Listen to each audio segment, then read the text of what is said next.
Hi, this is a recorded lecture for the IB DP Design Technology Topic A4.1.3.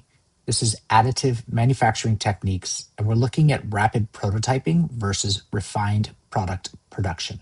Big picture, you should be able to select an appropriate manufacturing technique used for working with different materials to produce products. This is from the IB. Rapid prototyping is the creation of an object based on a computer model developed in 3D modeling CAD programs. You must be able to distinguish between rapid prototyping techniques used for creating initial base models, which serve for a foundation of testing and validation, as opposed to techniques used for the production of refined products. We've already talked about this before, but rapid prototyping is a group of manufacturing techniques used to manufacture a physical object quickly for testing aspects of a product. It's typically 3D computer-aided design models, and they're typically 3D printed. Prototyping is a physical or virtual prototype created to test samples or models built to test a concept or a process, or to act as an object to be replicated or learned from.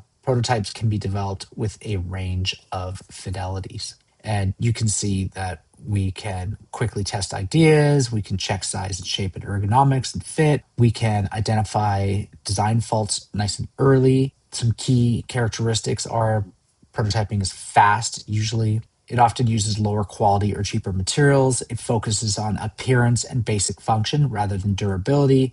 And the models are usually not intended for long-term use. And an example of this might be a designer that prints a basic plastic model of a phone case to test grip and button placement. This brings us to 3D printing, which is the process of creating physical objects from a 3D digital model layer by layer. And this is also called fused deposition modeling.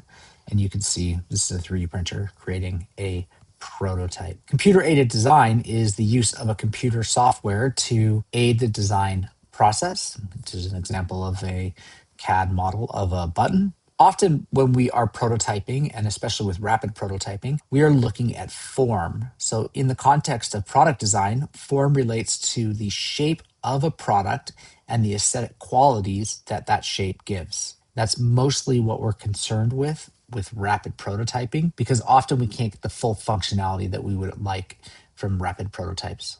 Now, if we're manufacturing a product using 3D printers, you're going to do this differently. So when used for manufacturing products, 3D printing becomes a production method rather than just a development tool. So you're going to use this to produce full functional end-use components. It's usually suitable for low volume or customized production. It's used when traditional manufacturing is too costly or when traditional manufacturing cannot create the needed geometries. So when we're using it as a development tool, we're prototyping, but we might also use it as a production method. Manufacturing grade 3D printing, some key characteristics are it uses high performance materials. So you might use carbon fiber, you might use metals, things like that. You need to consider high accuracy, improved surface finishes. The components must meet strength, safety, and quality requirements.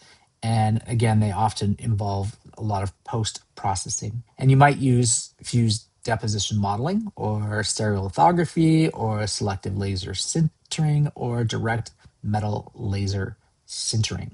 And an example might be a company using powder bed fusion to manufacture stainless steel parts. Powder bed fusion is an additive manufacturing technique where directed thermal energy is used to fuse material together in layers to create a 3D object. This is a great video and it shows you that process. And this is using stainless steel to build a component. And you can see how this works. It's actually quite an interesting video to watch. Please do watch it. It's not very long, but you'll see that it's building up an actual stainless steel component, which is going to satisfy all of these requirements here. It's going to have those high performance, it's going to have high accuracy, it's going to have nice strength and safety and quality requirements. So all of those things that you need can be found with this powder bed fusion technique. There are other techniques where you can also produce manufactured products. I see these quite often at fairs and toy stores where people have 3D printed toys. So that's another example of a production, not a prototype. All right, thank you for watching.